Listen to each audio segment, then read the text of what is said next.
Sebelumnya, Assalamualaikum warahmatullahi wabarakatuh.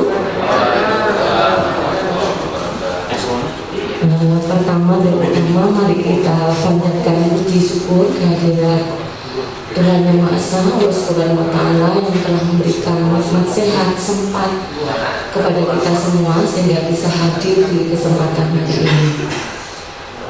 Saya mewakili kami bertiga mohon izin pada teman-teman semua untuk berbagi terkait dengan salah satu materi yang kami dapatkan di kegiatan pendidikan guru penggerak yang pada beberapa waktu yang telah lalu Bapak Kepala Sekolah beserta Bapak Wakakurikulum meminta kami untuk merestrukturisasi konsep-konsep materi yang ada di program guru penggerak yang bisa diimplementasikan langsung di komunitas, terutama di sekolah di mana kami berada. Kemudian kami mendapatkan salah satunya, dulu kami sudah berbagi terkait dengan budaya positif, dan kami berharap bahwa dari paparan kami dulu itu bisa bisa kita implementasikan secara bersama-sama, karena tidak ada satupun yang menurut kami tidak baik. Artinya semua yang ada di dalam program guru penggerak itu baik semua. Khususnya untuk 2 modul pertama yang kami dapatkan itu sangat memiliki dampak positif, khususnya peran kita sebagai pendidik. Salah satunya yang dulu pernah kami berbagi yaitu budaya positif. Untuk saat ini kami diminta sekolah untuk berbagi lagi yaitu tentang pembelajaran sosial emosional.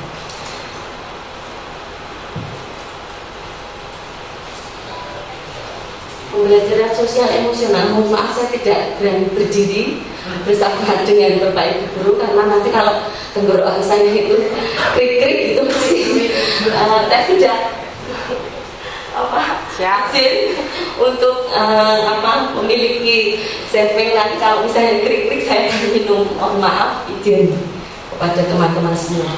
Jadi yang pertama kami lanjutkan bahwa latar belakang dari mengapa kita sebagai pendidik itu perlu mengimplementasikan pembelajaran sosial emosional. Ini dilatar belakangi oleh salah satu filosofi Ki Hajar Dewantara, yaitu bahwa Ki Hajar Dewantara itu dalam sebuah bukunya, ada 2 buku yaitu di pendidikan dan kebudayaan salah satunya, dan beberapa di antara kumpulan buku yang itu merupakan tulisan Ki Hajar yang menarik, yang kemudian menggerakkan bangsa kita ini untuk melakukan transformasi pendidikan.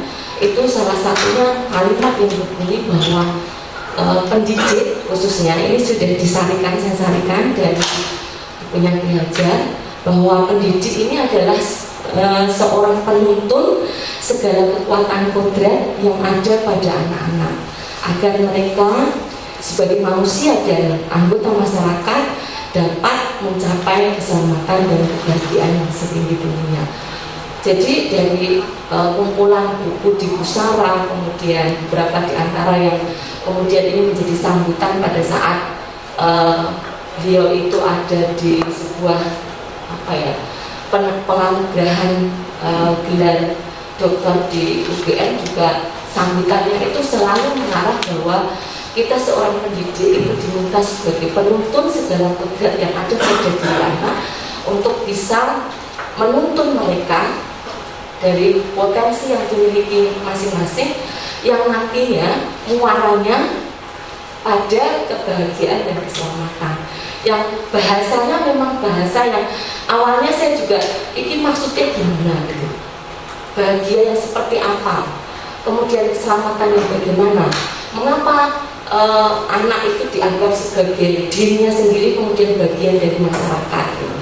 Karena ini berawal dari konsep yang ternyata manusia memang tercipta sebagai makhluk pribadi dan sosial gitu. Dan kelak ketika dia nanti sudah lulus di dalam sebuah pendidikan ya, karena di suatu jenjang pendidikan formal kan memang ada sebuah grade di mana dia suatu saat di satu periode tertentu dia lulus dan akhirnya dia harus terjun di masyarakat sesungguhnya. Tetapi ini tidak juga membatasi bahwa pendidikan ini hanya terbatas pada ruang saja, tetapi dimanapun berada konsep pendidikan itu bisa berjalan karena siapapun itu bisa menjadi seorang guru. Nah, yang melatar belakangi untuk pendidikan sosial emosional, salah satu kalimatnya adalah mencapai kebahagiaan yang setinggi-tingginya. Kemudian yang kedua adalah menuntun segala kodrat. Kadang konsep ini kadang kita temukan juga di beberapa konsep. Kalau kita misalnya sudah membuka, walaupun kita di BPN ZZZ video, itu mesti ada di filsafat pendidikan Ki Hajar itu mesti beliau mengatakan, bahkan salah satu yang sering menyampaikan itu Pak Iman Sahir itu juga dengan tegas beliau bisa memaparkan sedemikian rupa filsafat Ki Hajar, salah satunya bahwa di dalam konsep pendidikan itu tidak hanya mengutamakan akademik saja, tetapi ada nilai-nilai yang ada di dalamnya itu juga harus dikembangkan.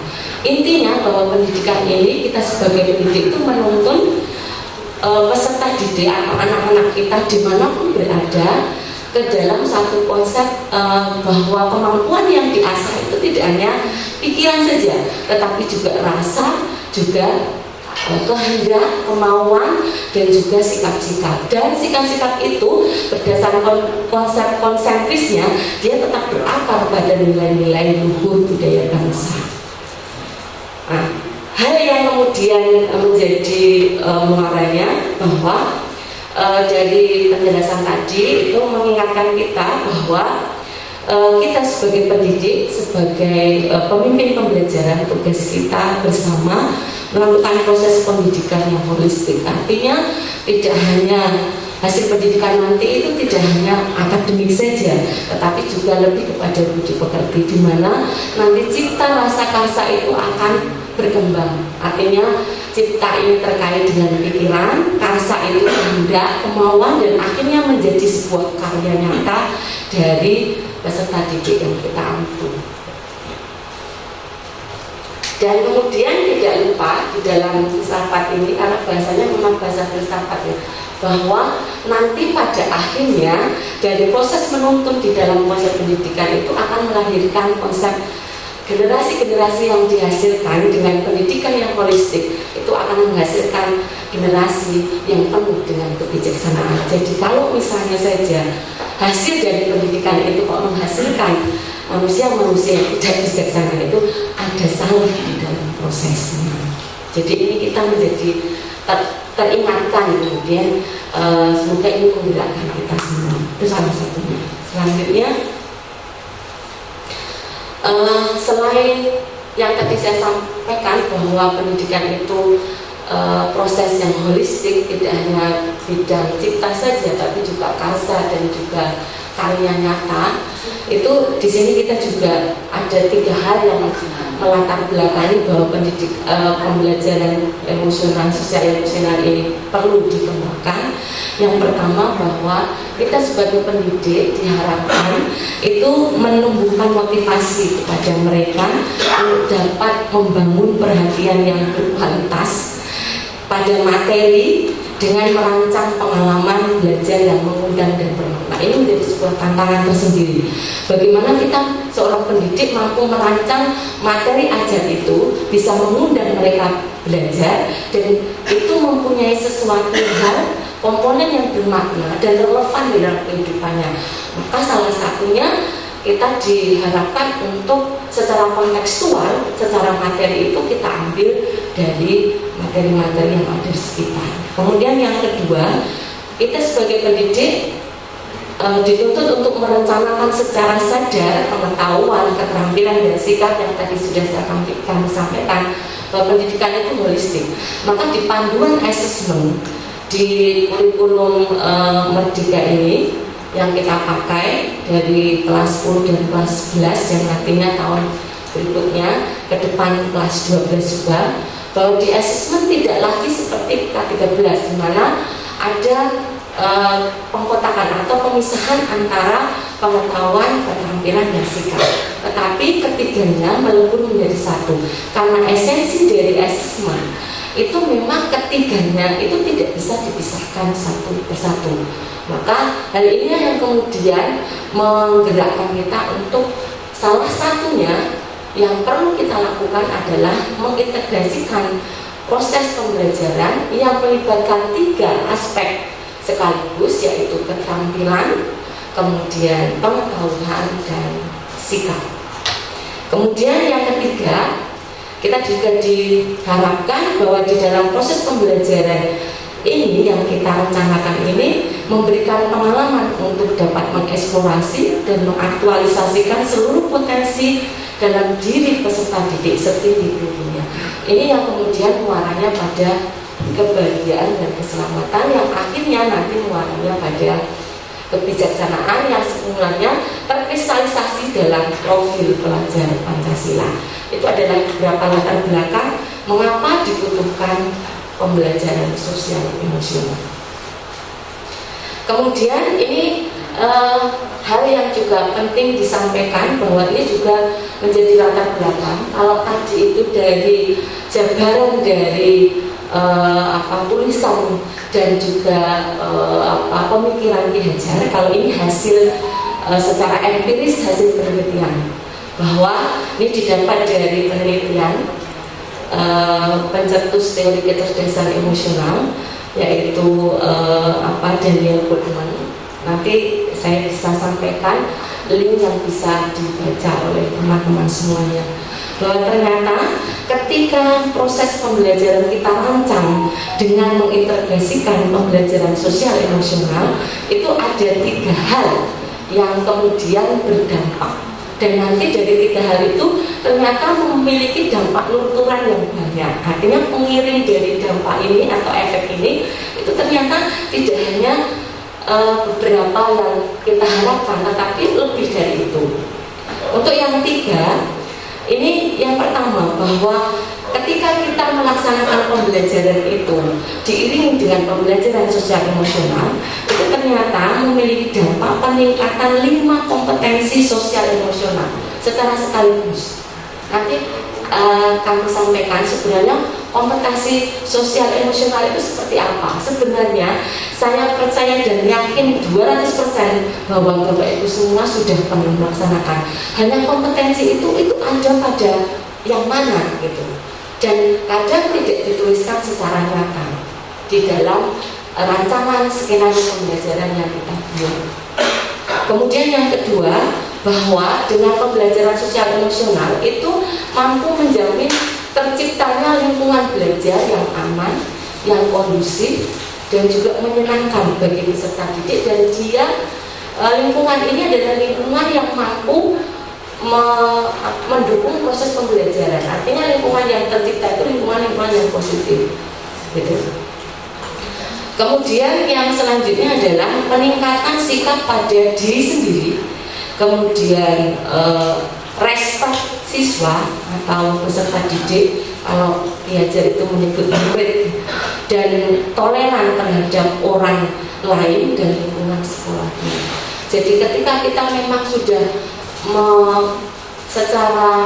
secara nyata kita sudah mengimplementasikan, dan saya sudah berupaya, artinya apakah sudah baik, saya jawab belum, tetapi saya berupaya untuk mengintegrasikan ini. Ternyata dampak yang saya lihat itu memang benar, saya lihat itu tidak hanya dari saya melihat saja, tetapi dari umpan balik yang saya dapatkan dari siswa ketika pembelajaran itu terintegrasi, tidak hanya pengetahuan saja, tetapi juga ada sisipan-sisipan pembelajaran sosial emosional.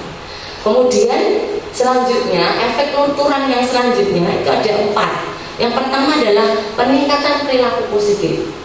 Artinya banyak di antara beberapa teman itu kemarin pada saat kita menjaring apa yang permasalahan yang ditemukan dalam komunitas praktisi yang dulu pernah kita sampaikan, salah satunya adalah mendapatkan banyak sekali atau beberapa, menurut Pak Paryopo di ilmu matematika itu ketika peristiwa yang muncul itu lebih dari satu dikatakan banyak. Menurut Pak Paryopo seperti itu yang saya tangkap. Jadi kalau lebih dari satu itu banyak.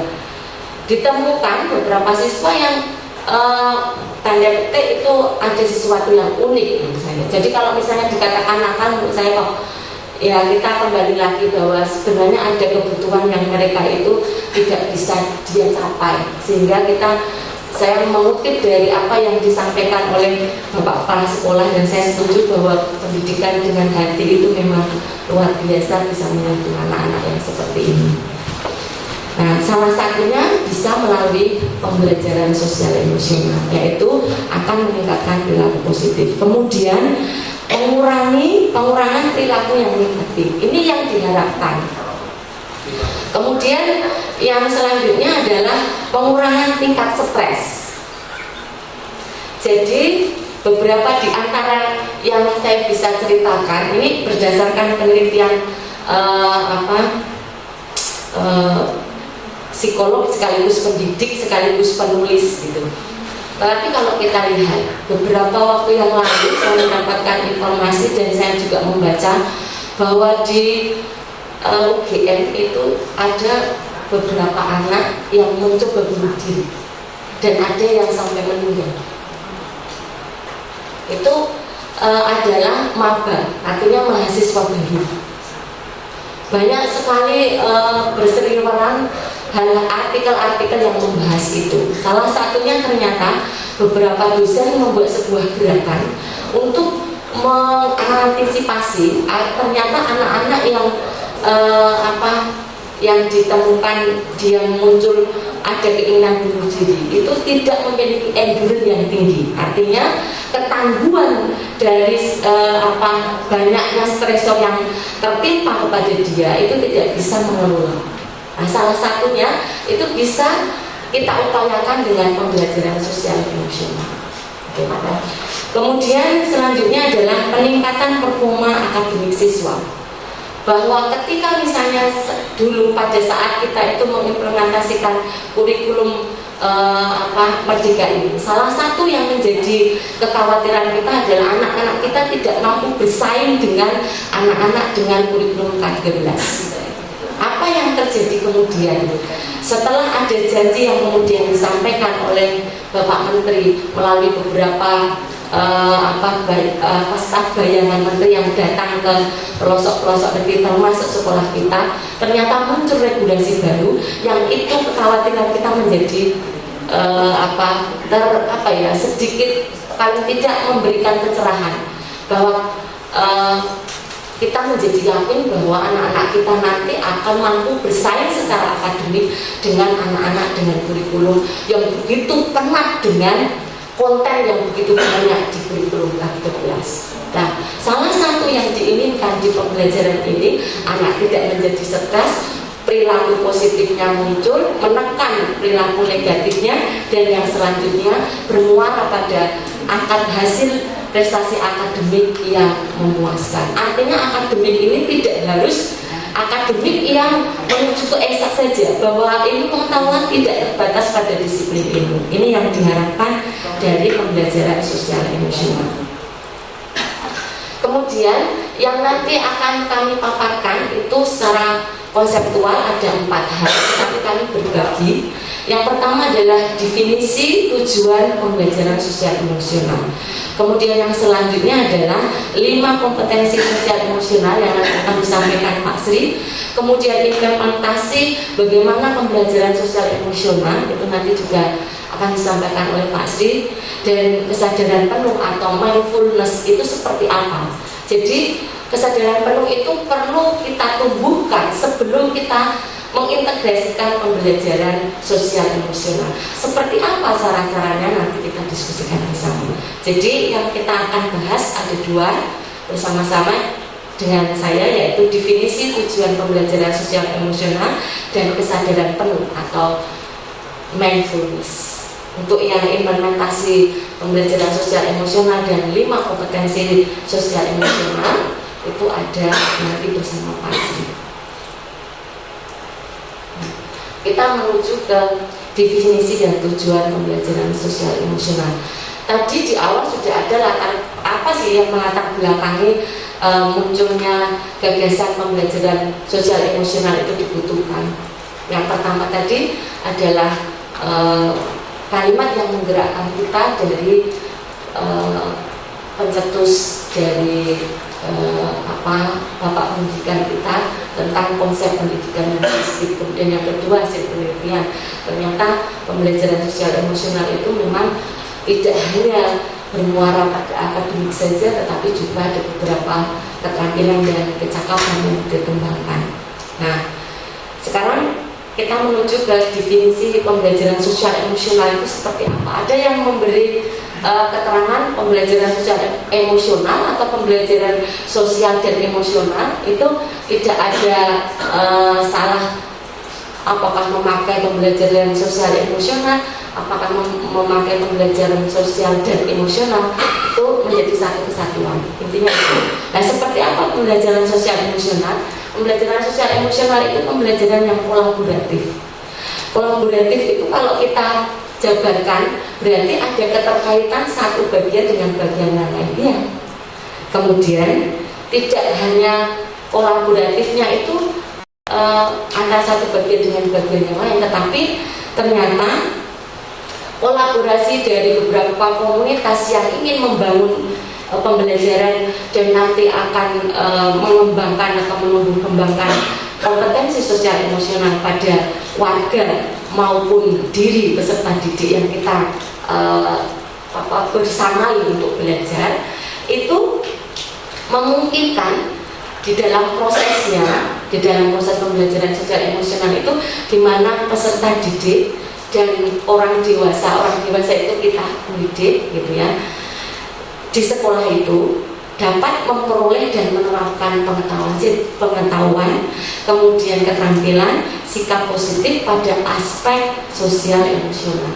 Jadi di dalam proses pembelajaran sosial emosional itu tidak hanya peserta didik saja yang merasakan, tetapi kita sebagai pendidik itu juga merasakan hal yang sama. Apa saja yang kita rasakan, apa saja yang kita peroleh, yaitu pengetahuan. Karena bahwa proses belajar dari yang konsep kurikulum merdeka ataupun konsep merdeka belajar itu, kita menghadapi murid di mana murid itu sebenarnya di dalam otaknya sudah memiliki pemikiran, karena sumber belajarnya itu tidak hanya dari kita. Artinya sangat berkemungkinan besar anak itu memiliki keunggulan lebih dalam proses berpikir. Itu yang salah satunya kita harus sadari betul. Kemudian selanjutnya dari proses pembelajaran sosial emosional ini itu tidak hanya aspek pengetahuan yang bisa kita peroleh, tetapi juga keterampilan. Kita bisa melihat, kita bisa memakai, kita bisa mendapatkan hikmah dari proses yang kita rancang dengan memikirkan segala dampak aspek-aspek yang dikembangkan, itu nanti akan berbuah tidak hanya kepada peserta didik yang kita bersamai belajar, tetapi juga kita, dan juga sikap-sikap positif yang ingin kita kembangkan, khususnya pada aspek sosial emosional. Aspek sosial emosional itu apa saja? Ada 5 hal, mulai dari kesadaran diri, kemudian manajemen diri, kesadaran sosial, kemudian kesadaran untuk berrelasi, dan juga bagaimana seseorang itu mampu mengambil keputusan yang bertanggung jawab. 5 kompetensi ini itu bermuara pada profil pelajar Pancasila, dan itu merupakan kristalisasi dari tujuan pendidikan nasional. Dan itu juga tertuang pada standar proses, standar kompetensi lulusan SKL, dan juga pada visi sekolah kita. Setelah menggali beberapa, memang ada beberapa yang memang relevan visi sekolah kita itu terhadap profil pelajar Pancasila. Kemudian selanjutnya tujuan pembelajaran sosial emosional itu sebenarnya apa? Ada 5 hal yang ingin dikembangkan. Yang pertama, memahami, menghayati, dan mengelola emosi. Ini yang disebut dengan kompetensi kesadaran diri. Kemudian yang kedua, menetapkan, mencapai tujuan positif. Ini pengelolaan diri atau manajemen diri. Kemudian yang ketiga, merasakan, menunjukkan empati kepada orang lain. Ini merupakan kompetensi kesadaran sosial. Kemudian yang keempat, mempertahankan hubungan yang positif. Ini adalah keterampilan berrelasi. Kemudian yang kelima, membuat keputusan yang bertanggung jawab. Dari 5 tujuan dari pembelajaran sosial emosional ini sangat relevan. Kalau kita lihat pada kecakapan abad 21, kemudian kalau kita kembali lagi pada budaya positif yang dulu pernah kami lakukan berbagi, bahwa ada nilai-nilai universal yang itu tumbuh dari nilai-nilai luhur bangsa kita yang salah satunya adalah Pancasila. Makanya kemudian ini relevan untuk pengembangan profil pelajar Pancasila. Dan kita tahu semua bahwa muara dari kegiatan proses pembelajaran baik intra, kokurikuler maupun ekstrakurikuler muaranya pada pembentukan generasi dengan profil pelajar Pancasila. Dan mereka ketika misalnya ada beberapa yang kemudian membuat sebuah bahasan-bahasan yang sering kita baca di media sosial, media massa, itu mempertanyakan apakah profil pelajar Pancasila itu mampu menjawab tantangan zaman. Menurut saya bisa, karena beberapa dari dimensi profil pelajar Pancasila yang itu juga hasil dari pemahaman di pembelajaran sosial emosional ini, itu ada 2 aspek, yaitu internal dari dalam, nilai-nilai universal yang dibangun dari dalam dan itu berakar pada nilai-nilai luhur, dan juga ada nilai-nilai eksternal dan itu disesuaikan dengan perkembangan zaman. Makanya muncul ada kebinekaan global, salah satunya. Kemudian kreatif dan seterusnya. Oke, lanjut. Ini kami sudah izin untuk mengambil bagian ini di modul kami di program guru penggerak, bahwa hal yang ingin dicapai untuk pembelajaran sosial emosional itu adalah di bagian tengah yang warnanya kuning itu adalah pembelajaran sosial emosional. Apa yang diharapkan dan dikembangkan untuk pembelajaran sosial emosional, yaitu ada 5 kompetensi yang tadi sudah saya sampaikan. Jadi mulai dari kesadaran diri, kemudian manajemen diri atau pengelolaan diri,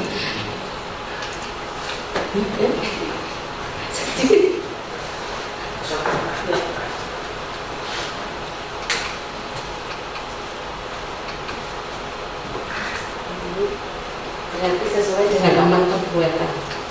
Yang ini kami ulangi. Jadi pembelajaran sosial emosional ini tercapai manakala 5 kompetensi yang diinginkan di dalam konsep pembelajaran sosial emosional itu muncul pada seluruh komunitas yang ada di sekolah itu.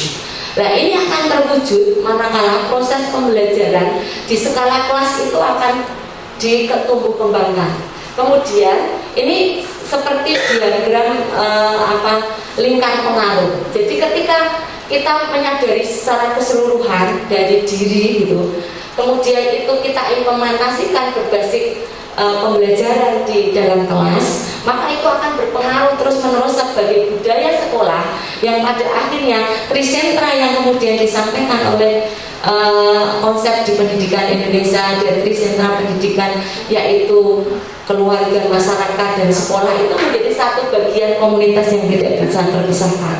Ketika sekolah itu sudah menjadi salah satu pioner atau salah satu yang meletakkan kebijakan pembelajaran sosial emosional yang akhirnya itu muncul sebagai budaya sekolah, dan ini terus terang diperlukan dukungan dan kebijakan dari pimpinan sekolah. Kemudian nanti akan lingkar pengaruh itu akan sampai pada masuk ke dalam keluarga. Apalagi ketika keluarga itu sudah, saya yakin dan percaya 200% juga bahwa di lingkungan keluarga mesti juga mengembangkan perilaku-perilaku positif. Nggak ada satu keluarga yang mengembangkan budaya negatif menurut saya gitu. Paradigma yang saya saya pahami seperti itu. Nggak akan mungkin bahkan seorang perampok akan memberi tautan atau meletakkan dasar keperampokannya kepada anaknya. Tetapi mesti seorang orang tua itu akan mengharapkan anaknya lebih baik dari orang tuanya. Itu menurut konsepnya. Boleh berbeda pendapat, boleh, sah saja. Kemudian nanti akan bermuara pada komunitas yang lebih besar, yaitu masyarakat. Maka di konsepnya Ki Hajar yang tadi saya sampaikan, muara dari pembelajaran sosial emosional itu tidak hanya di sekolah saja, tapi ketika anak itu sudah berproses dengan menggunakan salah satunya, kita akan mengintegrasikan pembelajaran sosial emosional.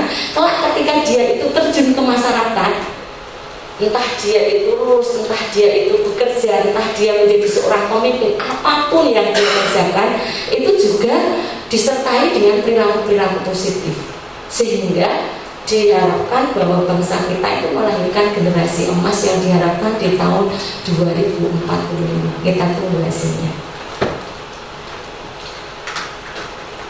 Selanjutnya, ini jika teman-teman itu tergelitik untuk mencari informasi sebagai bahan rujukan untuk pembelajaran sosial emosional, itu bisa nanti akan saya share slide ini di grup sekolah kita. Ada link yang bisa diakses untuk belajar. Salah satunya karena apa? Karena kita sebagai pendidik untuk bisa menerapkan atau mengimplementasikan pembelajaran sosial emosional, salah satunya kita harus belajar ini dulu. Apa langkah pertama sebagai pendidik untuk upaya yang kita bisa lakukan? Langkah pertama, kita harus berlatih untuk fokus. Fokus ini apa? Yaitu melatih atensi, memusatkan perhatian. Jadi ketika kita akan mengimplementasikan pembelajaran sosial emosional, kita secara sadar sepenuhnya bahwa kita akan menjadi salah satu orang yang merencanakan itu. Ketika orang menjadi penggagas dan perencana, dia harus sadar penuh untuk menuliskan, untuk melaksanakan, dan akhirnya merefleksikan apa yang sudah kita tuliskan, apa yang ingin kita kembangkan dari kompetensi-kompetensi sosial emosional ini. Nah, untuk bisa melatih kefokusan ini, salah satu yang menjadi rujukan kami yaitu dari Daniel Goleman ini, yaitu melatih kesadaran diri ketika hadir di dalam sebuah kegiatan dan kemudian secara sadar merencanakan dan melaksanakan dan akhirnya mengevaluasi dan merefleksikan apa yang sudah kita lakukan, itu bisa dilatih. Salah satunya adalah latihannya. Beberapa hal yang bisa kita gunakan untuk latihan kesadaran penuh itu ada bermacam-macam. Mengapa di konsep pembelajaran sosial emosional itu kesadaran diri untuk hadir secara penuh dan sadar merencanakan, sadar melaksanakan, sadar merefleksikan, sadar mengevaluasi apa yang menjadi kegiatan yang kita lakukan itu karena ada beberapa hal bahwa kesadaran penuh itu menjadi basic di perancangan implementasi pembelajaran sosial emosional, dan bahwa kesadaran penuh ini menjadi basic juga untuk mengembangkan, atau mindfulness ini menjadi basic untuk mengembangkan 5 kompetensi yang tadi saya sampaikan, mulai dari kesadaran diri, manajemen diri, kesadaran sosial, kemudian kesadaran berelasi, dan sadar mampu mengambil keputusan yang bertanggung jawab dengan manajemen resiko yang dia sudah pahami. Nah, mengapa penting kesadaran penuh itu atau hadir penuh dalam kegiatan pembelajaran sosial emosional itu dibutuhkan oleh seorang pendidik? Karena yang pertama, bahwa kesadaran penuh ini diartikan sebagai kesadaran yang muncul seseorang untuk memberikan perhatian secara sengaja pada satu kondisi saat ini, dan itu akan melandasi yang nanti akan berdampak secara berkelanjutan, rasa ingin tahu, kemudian tidak memberikan label pada murid kita atau tidak menghakimi sebelum kita mengetahui apa sebenarnya yang terjadi, dan kemudian melas asih. Awal yang kemudian saya perhatikan seperti apa sih konsep pelas asih itu, karena kadang kita juga sering mengeluh karena manusia juga dihimpuni ketika satu emosi tertentu kita sering sakar pula, yang penting aku hadir di kelas. Dan saya juga sering melaksanakan seperti itu ketika suasana hati mungkin, atau mungkin ya itu sebenarnya sesuatu yang seharusnya tidak seharusnya ada. Salah satu untuk memicu agar kita itu terhindar dari apa yang terjadi yang melatar belakangi atau sebelumnya apa yang terjadi di dalam diri kita, entah di rumah kita, entah dimanapun kita belajar, ketika masuk sebagai seorang pendidik di dalam kelas, kita hadir secara penuh itu bukan berarti menghilangkan ini semua, tetapi mengeliminir dampak-dampak yang kemudian akan berdampak pada proses pembelajaran yang kita inginkan. Sehingga proses melabeli anak, menghakimi, kemudian kita akan mengeliminasi perilaku negatif yang itu berdampak pada kualitas proses pembelajaran yang dilakukan. Kemudian yang selanjutnya secara saintifik, ini kalau dilihat dari saintifiknya, bahwa latihan kesadaran penuh yang secara terus menerus dan konsisten ini dapat memperkuat hubungan sel-sel neuron. Saya sudah merunut apakah memang seperti itu. Ternyata di konsep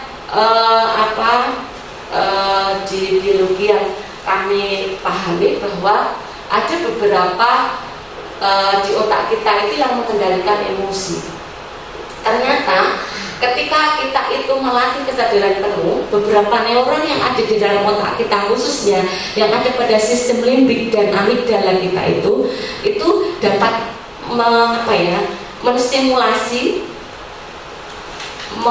memperkuat fokus perhatian dan kesadaran yang kemudian ini berdampak kita bisa tetap sehat. Beberapa yang kemarin ternyata dalam hal biala, yaitu yang diterapkan oleh beliau Bapak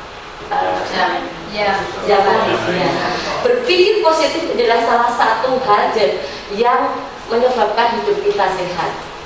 Dan tidak kalah penting lagi, tidak hanya bidang pikiran tetapi juga fisik. Artinya ketika kita tidak berolahraga, paling tidak ya jalan lah. Olahraga kan tidak harus, saya sering sekali mengatakan bahwa saya itu sudah olahraga karena saya sudah masak dari pagi, setelah subuh saya lompat dan seterusnya, itu sudah olahraga. Tetapi ternyata konsep itu disalahkan gitu ya. Kan saya sudah bilang coba kalau misalnya diukur gitu, itu sudah olahraga, ternyata tidak. Makanya saya bergabung dengan grup ibu-ibu cantik yang dikoordinir oleh Mbak Nunung gitu ya, untuk bisa meningkatkan kebugaran dari fisik gitu ya. Ternyata memang itu yang dibutuhkan. Jadi kalau kita itu mengolah rasa kita, kemudian juga mengolah fisik kita lebih segar gitu. Itu berdasarkan konsep saintifik. Jika Bapak Ibu ada yang tidak bersependapat, boleh saja. Sebelum dilanjut kembali ke slide sebelumnya. Ini tadi ada kesadaran penuh, tadi kan diceritakan ketika guru mau masuk ke kelas, itu kan mesti harus menguasai diri dulu ya. Artinya masalah di rumah disedar, sehingga tidak muncul memvonis anaknya cahiki yang radena ini mana. Karena pertanyaan saya, ketika ada guru yang masuk kemudian sampai dia berkata poetry menjudge anak seperti itu, apakah itu juga diartikan bahwa ketika guru ini masuk ke kelas berarti dia belum secara penuh menyadari kondisinya? Iya. Terima kasih. Besok berarti. Ya, saya pun juga seperti itu. Saya baru belajar. Jadi apakah kami bertiga itu sudah baik? Belum. Karena jadi memang untuk melatih kesadaran penuh itu kita secara ikhlas ya, memang kita ada konsep ini mau tandem ya, itu dari sudut kapital oke lah gitu. Tapi ternyata kita dituntut untuk itu, dan ternyata ketika saya implementasikan seperti itu, saya berupaya ternyata disentuh dengan bahasa-bahasa, dengan kalimat-kalimat yang positif. Tapi kalau misalnya kita itu hadir di dalam proses pembelajaran, tetapi sudah dibayangi anak-anak berdasarkan tulisan kecil gitu.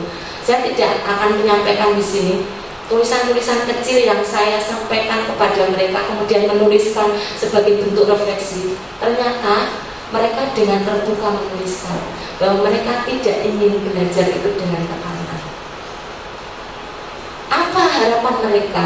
Bahasa yang kita gunakan.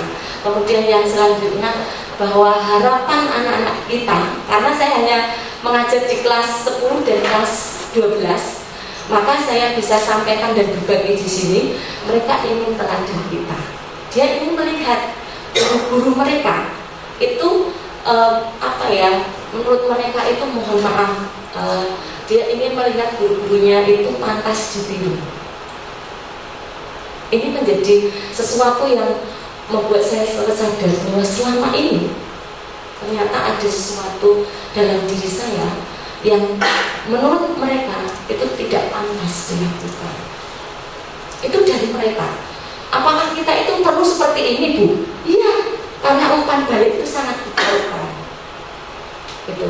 Jadi, apakah saya tidak pernah mengeluh apalagi ketika menghadapi anak-anak yang, mohon maaf saya tidak akan menyampaikan dampak dari Yunasi, tetapi ternyata hal yang kita dapatkan sekarang, pluralisme keberagaman dari kemampuan mereka luar biasa. Rentang standar deviasinya tinggi sekali, sehingga yang atas itu advance, yang bawah ini tertatih-tatih. Ini kemudian kadang saya seakan-akan apa yang harus saya lakukan untuk mengangkat ini. Apakah mereka tidak berpotensi? Dia berpotensi, tetapi memang tidak di bidang akademik yang saintifik. Apakah mereka tidak bisa tumbuh berkembang? Bisa. Dan dibuktikan, saya boleh bercerita di sini bahwa di program Guru Bergerak saya bertemu dengan anak-anak didik kita. Apa yang mereka ceritakan? Bahwa di dalam, kebetulan ada yang satu kelas dengan kita di kelas, mereka itu mempunyai kesan terhadap guru A, guru B, guru C, guru baik yang positif maupun negatif. Kira-kira kalau misalnya saya menimpa pertanyaan, kita ingin mendapatkan kesan positif apa negatif, Bapak Ibu? Ya, positif.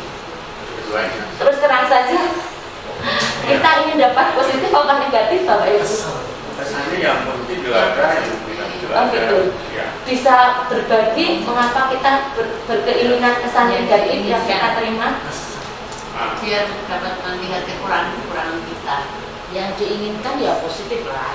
Yang diinginkan positif. Tapi kalau negatif ya biar bisa introspeksi diri apa kekurangan kita. Bisa evaluasi. Gimana, Kak?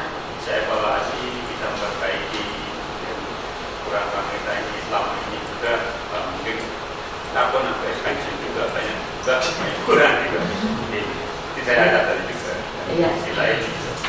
Ya, artinya yang tadi yang di awal tadi konsepnya Ki Hajar Dewantoro itu kan kita ingin meninggalkan satu tuntunan yang itu bernilai pada keselamatan, kebahagiaan yang setinggi-tingginya. Entah itu yang diinginkan adalah yang kita berupaya untuk positif gitu. Tetapi ada kalanya ada hal, karena manusia kan tidak ada yang sempurna ya. Ada beberapa sisi-sisi yang tidak bisa sempurna di antara kacamata anak-anak kita semua. Tetapi mereka itu ternyata hal yang diingat mereka, kalau boleh saya sampaikan. Dan sampai itu disampaikan di komunitas yang besar dan membawa nama baik SMA 1 itu sampai menangis. Saya itu sampai heran. Oh ternyata gitu, dari sekian banyak yang saya dengar negatif, ternyata ada beberapa anak yang mempunyai kesan positif terhadap sekolah kita. Gitu. Dan bisa menunjukkan siapa-siapa orangnya. Luar biasa ya. Artinya bahwa ada tuntunan yang ternyata masuk ke dalam sistem memori mereka. Gitu. lepas dari apakah yang negatif itu diperlukan ya, itu salah satu bentuk refleksi dan evaluasi yang kita perlu sampaikan pada saat sesi akhir proses pembelajaran untuk proses perbaikan di pembelajaran selanjutnya. Luar biasa Bapak Ibu sekalian. Saya bisa mengusulkan Bapak bahwa di budaya positif yang kemarin pada beberapa waktu yang lalu kami berbagi, salah satunya adalah disiplin positif. Salah satu esensi dari disiplin positif ini adalah mampu memunculkan motivasi implisit di dalam diri siswa atau di dalam diri seseorang untuk bisa memperbaiki diri. Ada beberapa yang sudah dijelaskan oleh Pak Aris Budianto kala itu, ada 5 posisi diri kita ketika kita mendapati anak itu melanggar atau bersalah sesuai dengan kesepakatan yang tadi sudah disampaikan. Ada kesepakatan yang sudah disosialisasikan ke Pak Agus dari orang tua, kemudian OSIS, kemudian siswa. Salah satunya adalah dengan prinsip restitusi. Prinsip restitusi yang disampaikan oleh Bapak Srianto pada kala itu ada tiga restitusi yang bisa kita lakukan. Tapi memang proses ini tidak bisa berjalan hanya 1-2 orang saja, tetapi semua dari kita harus memahami semuanya bagaimana prinsip restitusi itu berjalan. Banyak di antara masukan restitusi itu lelah untuk bisa mewujudkan disiplin positif, tetapi tidak menutup kemungkinan kita bisa melaksanakan, dan itu dimulai dari 1-2 dan akhirnya berkembang menjadi semua warga sekolah. Yaitu dengan yang pertama adalah kita mencari dulu apa sebenarnya yang menjadi ketika anak itu melakukan kesalahan, apa sebenarnya yang diinginkan mereka, apa tujuan aktivitas sampai dia melanggar. Setelah kita mengetahui, maka kita bisa mengarahkan berarti kebutuhan apa yang tidak tercukupi. Kemudian setelah kita melakukan dialog, tetapi memang kita harus melakukan dialog ini. Jadi kita dudukkan bersama-sama, kemudian ini by person, tidak bisa kalau ini lakukan restitusi itu by komunitas, nggak bisa, tapi memang dibutuhkan mungkin wali kelas atau guru atau BP atau siapa saja. Kemudian setelah melakukan identifikasi apa sebenarnya tujuan dilakukan kegiatan itu, kemudian kita lakukan identifikasi dari pengembalian identitasnya, bahwa jika dia melakukan kesalahan, maka dengan mensejajarkan dengan kebutuhan yang dia tidak cukupi, maka kemudian kita mengingatkan bahwa memang manusia tidak mungkin tidak sempurna terus benar terus, tetapi kemudian bagaimana kita memotivasinya, dengan cara apa? Mengingatkan keyakinan maupun kesepakatan kelas yang sudah disepakati. Misalnya pada poin di kata T yang tadi disampaikan. Kalau itu sudah menjadi kesepakatan, kemudian kita menggali sebenarnya proses untuk bisa memperbaiki diri, dan kalau dia memang meyakini bahwa hal yang dilakukan itu salah, maka langkah apa yang harus dilakukan itu dikembalikan kepada siswa tadi, sampai akhirnya siswa tadi menyadari. Tetapi itu butuh bimbingan yang luar biasa. Salah satu yang menjadi motor penggeraknya adalah BK. Salah satu yang dapat kami tangkap seperti itu. Kemudian salah duanya siapa? Guru atau wali kelas. Salah tiganya siapa? Semua guru dan seluruh warga sekolah. Sehingga ketika semuanya memahami konsep bagaimana menangani anak yang melanggar atau melakukan kesalahan, maka kita sama-sama akan menciptakan disiplin positif. Jadi saya di kalimat terakhir dari Bapak Kepala Sekolah, saya menyetujui, jika misalnya kita yang peduli hanya 1-2 orang, tidak akan mungkin tercipta disiplin positif yang kita impikan dan pendidikan kita harapkan seperti itu. Demikian Pak, terima kasih. Kesadaran penuh atau mindfulness ini bagaimana upaya kita untuk mengembangkan dalam diri pendidik sebelum kita ingin mengimplementasikan pembelajaran sosial emosional. Itu bisa kita latih, salah satunya itu dengan adanya konektivitas antara banyak indera yang ada di dalam diri kita. Kalau gambar ini seakan-akan melakukan meditasi, gambarnya awalnya meditasi gitu ya. Jadi tidak harus berbentuk seperti ini, bersila, kemudian tarik nafas dalam-dalam, kemudian hening, kemudian seperti itu. Jadi ini kayak seperti yoga gitu ya, sepemahaman saya awalnya gitu. Ternyata tidak, ada sebuah metode yang intinya kita menenangkan diri kita, kemudian kita bisa merasakan apa yang terjadi seluruh panca indera kita. Kemudian tenang, bernapas perlahan-lahan, tarik nafas dalam-dalam, kemudian dihembuskan. Kita rasakan apa yang terjadi di semua indera kita. Misalnya seperti saya yang sudah usia uzur ini, misalnya dengkulnya kok ya, misalnya kan asam aurat gitu ya, sehingga banyak kacang gitu. Oh ternyata ketika duduk itu kok saya merasakan selut-selut. Yang kita rasakan, kita terima apa yang terjadi di dalam diri kita. Oh kok saya sedut-sedut, misalnya kepala saya sebelah kiri kok pusing dan seterusnya. Itu salah satu bentuk untuk menciptakan kesadaran penuh. Salah satu di antaranya. Salah yang banyaknya bagaimana? Ini adalah beberapa latihan mindfulness kita. Nah, kalau kita lihat dari gambar ini, maka semua dari kita punya potensi yang beragam. Ada yang penyanyi, ada yang pelukis, ada yang penulis, ada yang macam-macam. Itu salah satu bentuk katarsis atau pengungkapan dari apa yang kita rasakan untuk dikeluarkan, sehingga ketika misalnya kita itu nanti pada akhirnya hadir di sebuah proses pembelajaran, kita itu sudah melepaskan emosi-emosi yang di belakang kita itu sudah beronggok berbagai permasalahan yang kemudian terjadi. Salah satu bentuk pelepasannya seperti ini. Latihan kesadaran penuhnya seperti ini. Jadi lakukan hal-hal yang disukai. Ada yang misalnya Pak Yeri suka fitness misalnya, ya disalurkan di fitness misalnya. Kemudian Bu Anita di Arif itu nyanyi, Mbak Eko nyanyi misalnya seperti itu. Di Markaban menggambar, melukis gitu. Bu Puji dan Putri Juni itu menulis gitu sampai menghasilkan, sehingga hasilnya nanti positif. Hasilnya nanti positif.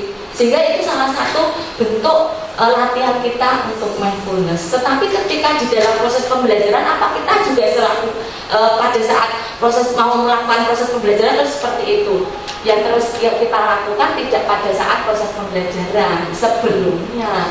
Atau di dalam proses pembelajaran ini kita kemas, waktunya 1 jam itu 35 menit. Lah kalau misalnya 2 jam itu misalnya hanya 70 menit, kalau dipakai untuk tarik nafas, tahan, lepaskan, kesuai 15 menit hilang gitu.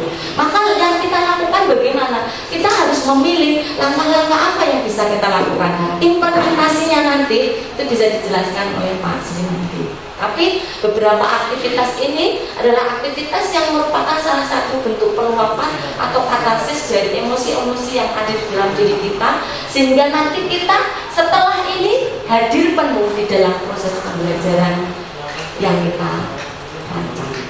Gitu.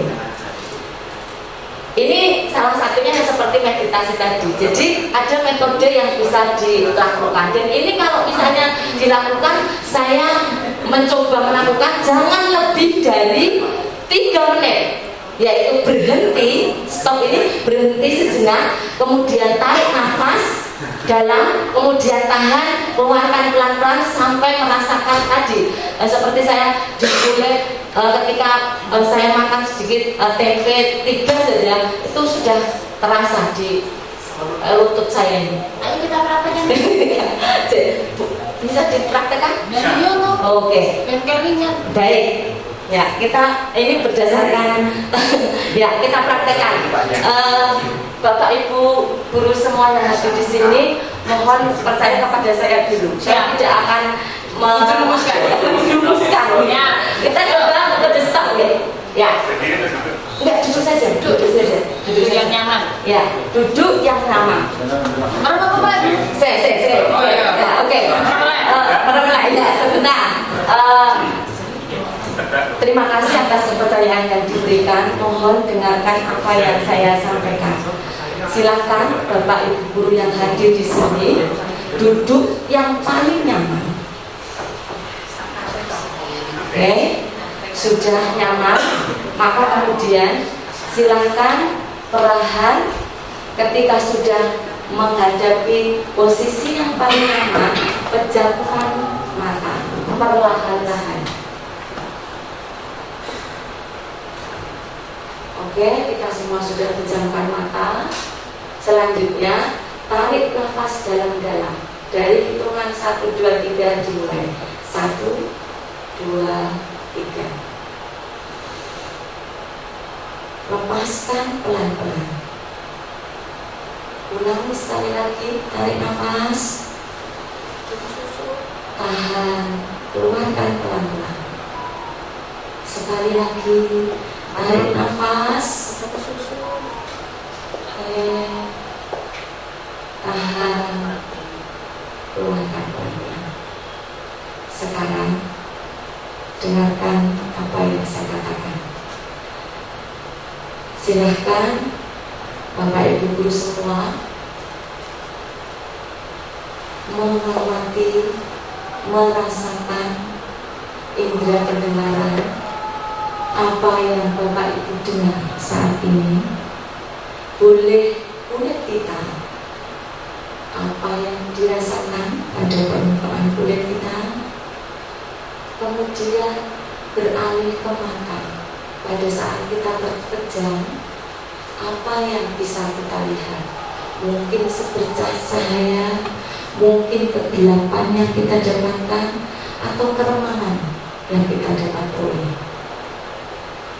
Mungkin bagian anggota tubuh kita yang merasa ngilu, sakit, nyeri, kesemutan, atau yang lainnya.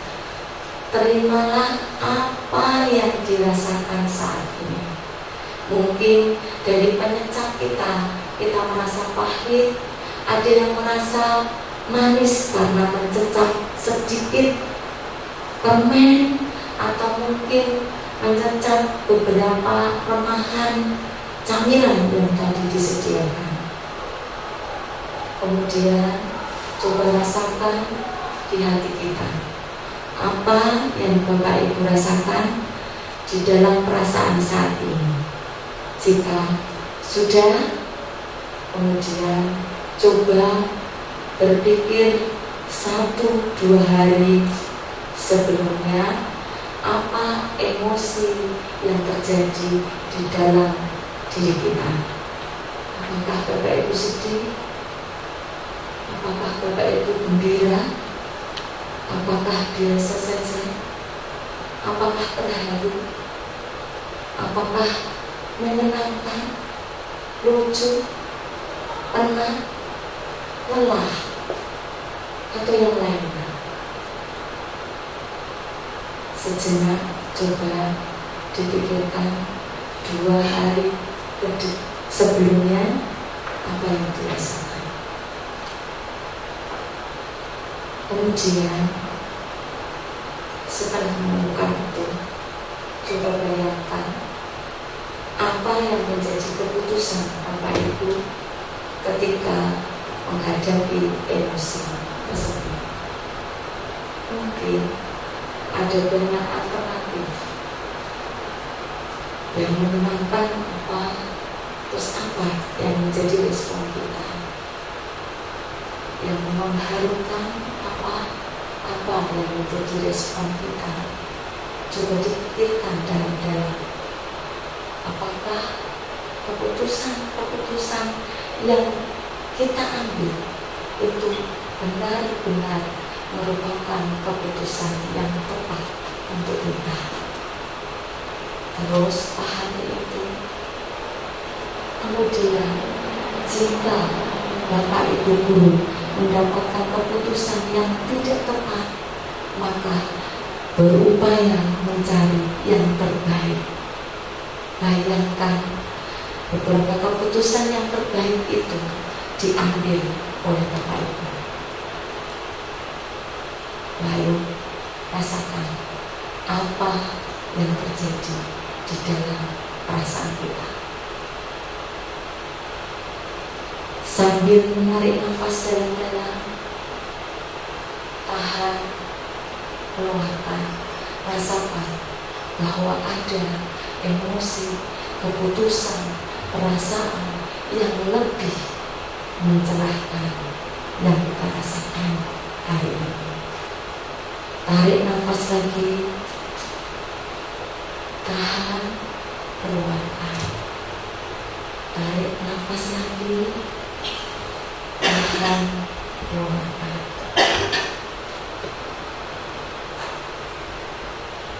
Tarik nafas lagi, keluarkan pelan-pelan sambil membuka mata Bapak Ibu.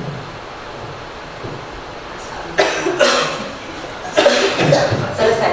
Seperti itu salah satu metode. Terima kasih. Ya, oke. Baik, sesuai yang disampaikan penyampaiannya.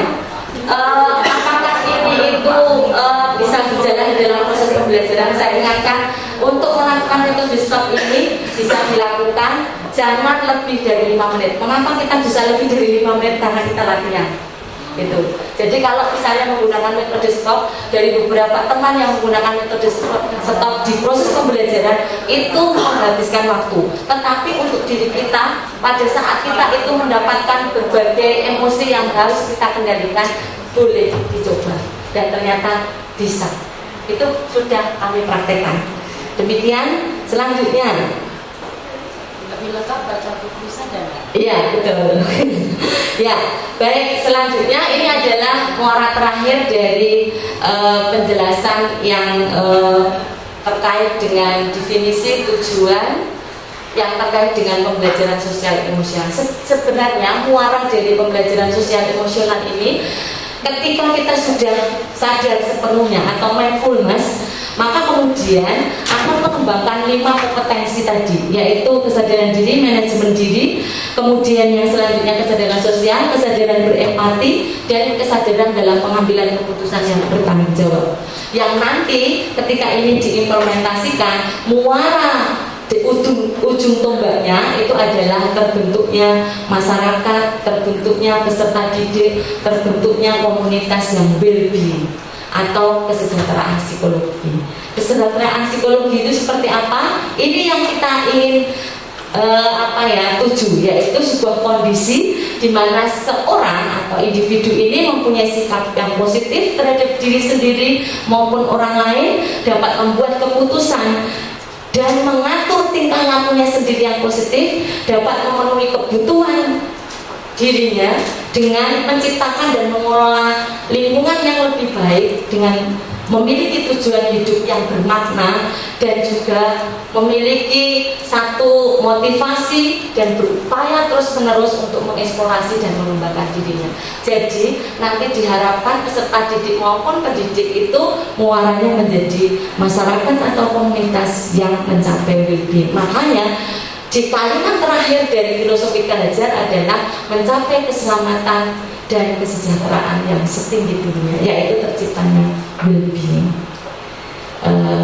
Kemudian untuk yang implementasi nanti akan disampaikan oleh Bapak Sianto, dan untuk mengakhiri kegiatan paparan untuk sesi yang pertama ini ada sebuah pantun untuk kita semua. Saya akan bacakan, mohon maaf Bapak Ibu yang latar belakang bahasa Indonesia kalau misalnya ini tidak sesuai, yaitu pergi belanja ke pasar tradisional, jajan soto bening untuk mertua. Dengan pembelajaran sosial emosional membuat well-being kita semua. Demikian, terima kasih atas perhatiannya. Mohon maaf segala kekurangan. Saya akhiri, selamat pagi. Assalamualaikum warahmatullahi wabarakatuh.